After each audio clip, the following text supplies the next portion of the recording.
Russia against the war in Ukraine. Hundreds of people have been arrested now in protests against the new military draft, and thousands of others are actually fleeing the country.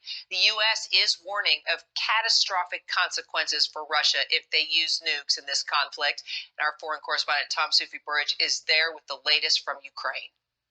A sense of crisis brewing for the Kremlin, anger spilling over towards Russia's new military draft, with Putin's war in Ukraine failing.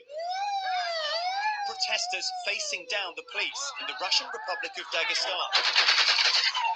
Police officers firing warning shots in the air, attempting to disperse an angry crowd. Women outraged their men are being drafted, questioning the police what the war is for.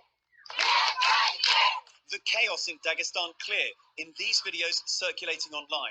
And in St. Petersburg, officers seen kicking a protester in the head. Human rights activists saying more than 2,300 people have been arrested in 35 cities across Russia in recent days. Long lines at Russia's border with Georgia as huge numbers of Russian men flee the country to avoid the draft. And with Putin increasingly in a corner, the US vowing to respond if Russia uses nuclear weapons in Ukraine. We have communicated directly, privately, to the Russians at very high levels that there will be catastrophic consequences for Russia if they use nuclear weapons in Ukraine. Meanwhile, Russia preparing to annex parts of Ukraine which are occupied by its troops, staging referendum votes there. But Ukrainians who fled those regions protesting in Kiev, calling the referendums a sham. Yana Kushova from Mariupol, a city destroyed and occupied by the Russians. We are Ukrainians, she says, and we want to live on our Ukrainian land in our hometown. Tom joining me now live from Kyiv. So Tom, just put this in perspective for us about how serious this resistance is right now against the war in Ukraine. I think it's a major challenge for the Kremlin, Kira. I mean, it's the combination, isn't it? It's the defeats that Russia has suffered on the battlefield here, then Putin responding with this military draft, and then the ensuing protests. Now, over the weekend, we've seen pretty sizable protests in Russian cities, given the potential penalties for protesters, but, you know, still quite small protests, and the authorities able to crack down in true fashion on those protests. Now, what we're seeing in Dagestan, this region in the Caucasus, which has had a checkered history in terms of its relationship with Moscow, you know, that region had a violent insurgency for several years against Moscow rule.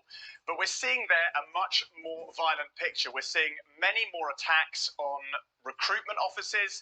We're seeing those scenes we just saw in my report there of really protesters facing down the police. And that is a particular challenge for the Kremlin.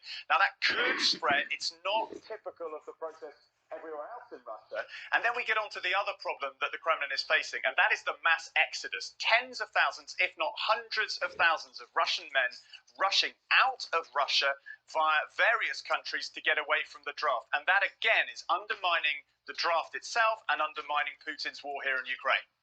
So what is Russia doing to stop all those men from fleeing? Well, the reports at the borders are quite conflicting. There are conflicting reports about whether or not Russia is going to close its borders. At the moment, it appears that men are getting out to countries like Georgia, Kazakhstan, some into Finland.